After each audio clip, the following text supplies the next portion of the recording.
फ्रॉडिये national होने के बाद इंटरनेशनल बन गई। इंटरनेशनल फ्रॉडिया गैंग का कारनामा लाहौर पाकिस्तान के इलाका इकबाल टाउन की सहरिश अली ने बड़ा कारनामा सर अंजाम दे दिया। अमेरिका में सेटल पाकिस्तानी शहरी नौशेरा विरका के रहायशी सेठ लतीफ को शादी का झांसा देकर लूट लिया गया। अमेरिका में बोगस एनजीओ चलाने वाली मास्टर माइंड खातून और voice of South Asia TV channel international फ्रॉडिया गैंग के सरगना सहरिश अली की सरपरस्ती में मुसलसल मसरूफ अमल पाकिस्तान के शहर नौशेरा विरका के रहायशी सेठ लतीफ नामी शख्स को शादी का झांसा देकर लाहौर इकबाल टाउन की रहायशी सहरिश अली नामी खातून लूटने अमेरिका पहुंच गई। गुज़श्ता साल पहले सेठ लतीफ की दीगर फैमिली को शदीद हरासा करती रही। बाद अज़ाम बर्गत स्टोरी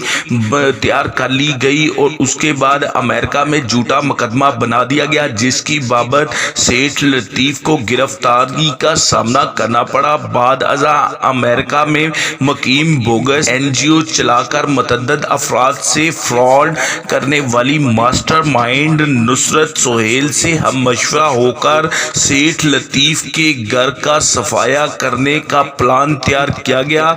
सहरिश अली और नुसरत सोहेल ने $1,60,000 के तलाई जेवरात के अलावा पूरे घर से कीमती कपड़े, क्राकरी और दीगर सामान चोरी कर लिया और मकामी channel voice of South Asia पर पब्लिसिटी करके फरोख्त शुरू कर दी। मकामी चैनल में पब्लिसिटी से हासिल होने वाले पैसों की खातिर इन खवातीन का मुसलसल सरपरस्त नजर आ रहा है। मकामी चैनल अमेरिका में सहरिश अली वगैरह की जानिब से चोरी पर मुकदमा भी दर्ज हो चुका है। अफसोस के लाहौर इकबाल टाउन की रहायशी सहरिश अली और इसकी साथी नुसरत अली ने इंटरनेशनल गैंग तैयार कर रखा है जो कि दुनिया भर से मतअद्दद अफराद को लूट चुके हैं। अमेरिका हुकूमत को चाहिए कि इनके खिलाफ भरपूर तरीके से कार्रवाई करें। जी।